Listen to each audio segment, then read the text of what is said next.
showing this footage of this little brother that got killed in Chicago, in the street violence in Chicago and what was happening and everything. And no doubt it is disturbing, but I think that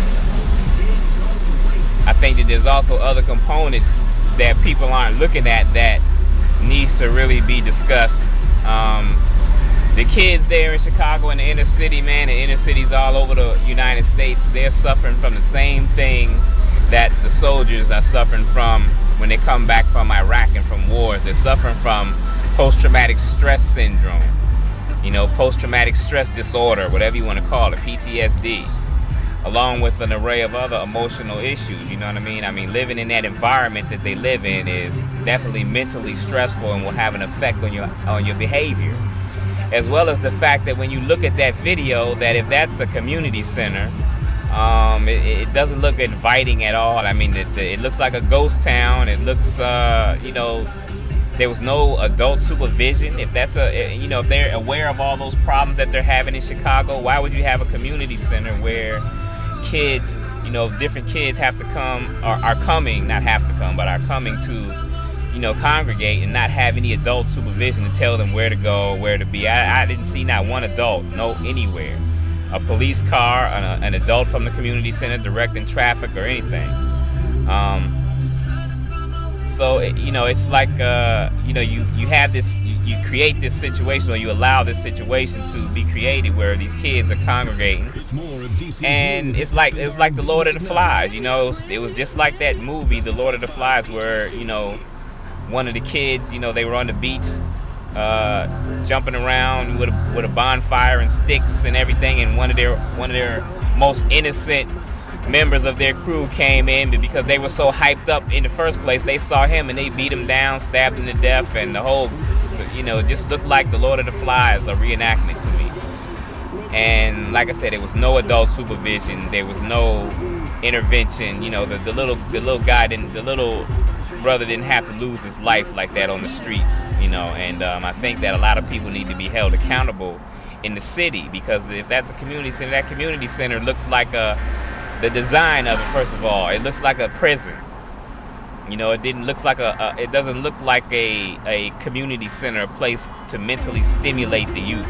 That place looks like a sterile prison jail facility. It looks like a facility or something. It doesn't look like a community center. It looks like a storage house to store people or things.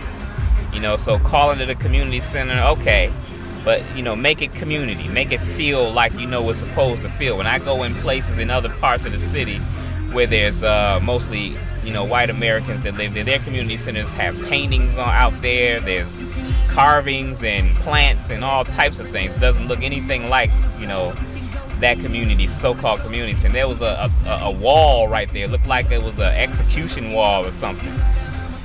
So the landscape and the mindset that the kids have there is really, really harsh, and it's really something that needs to be addressed. I mean, the kids' behavior, yes, but that's a symptom of a bigger problem. I do social work. I work with kids in institutions for 17 years all across this country.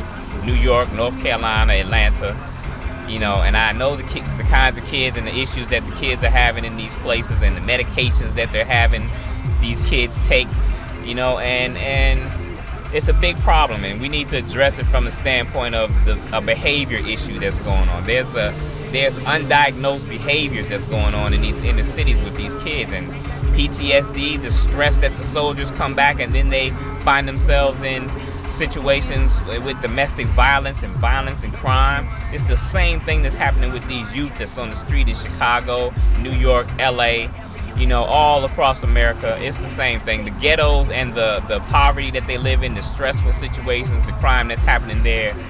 It all creates these little scared children that are exhibiting these gross behaviors.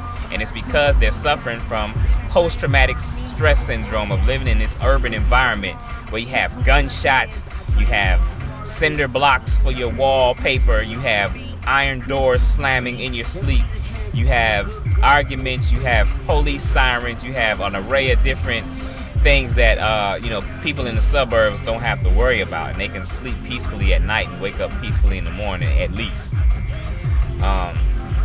So these kids, they need to be diagnosed, and the whole situation needs to be looked at more holistically, and not just, oh, look at the behaviors, oh, look what these violent kids are doing, but no, look within deeper and what's going on. These kids are suffering from fear and intimidation and just feeling unsafe and alone and just out there on their own. And it's just some of the situations that are going on in these inner cities are really scary, and these young kids are having to navigate that every single day.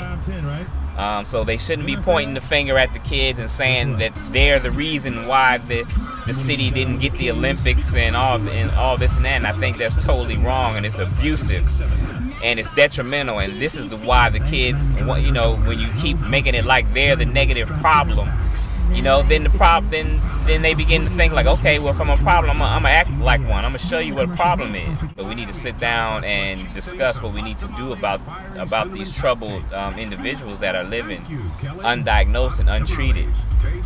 So we need to look at it from that standpoint. And my condolences to the brother's family. I mean, that's a terrible way to die. Nobody should die like that. But I'm still pissed that there were no adults nowhere. Not a cop car, not an adult telling the kids from the community center to go this way or that way, nothing. You can't point the finger solely at the children. Males is not present out there. The father figures aren't present out there. They need to be out there directing these kids, engaging with them, making contact with them. We need to attack this thing, and I know people have been doing that. But if you're going to get on national TV before the world and before the nation and discuss it, then discuss different aspects of it and not just one aspect, and look at the whole situation and discuss it honestly and openly in front of everyone, and not just, because people get the feeling that if you only discuss it one way, but this problem's been happening for decades and decades. I mean, these problems go back to, the 60s and 70s when Jeff Ford and the El Rukins and this, that, and the other was making community centers in the community. It has a long history in Chicago of violence, corruption. Chicago is one of the most corrupt cities in the world. It's infamous because of the violence and because of the corruption, because of Al Capone and because of, John Dillinger. I used to go to the theater where John Dillinger got shot in the alley, the Biograph Theater. When I was a kid, I grew up in Lincoln Park. You know what I mean? So, it has a history, a long history of violence and corruption. So now, back in the 40s, 50s, 60s, 70s, 80s, 90s, too, just 60 years ago, the place was getting shot up by Tommy guns everywhere. Now you have these little kids here, and they're still violent, so don't be surprised. Don't act like, oh, look at that, it's just terrible. No, it's been an ongoing problem that we needed to be addressed in different ways as the times have changed. So we need to get on it and get on this psychological piece, because this is what's going on. It's a lot of emotionally disturbed kids and youth out there that need help. They feel alone, they feel unsafe, they feel abandoned, they have all kinds of issues that will make a textbook.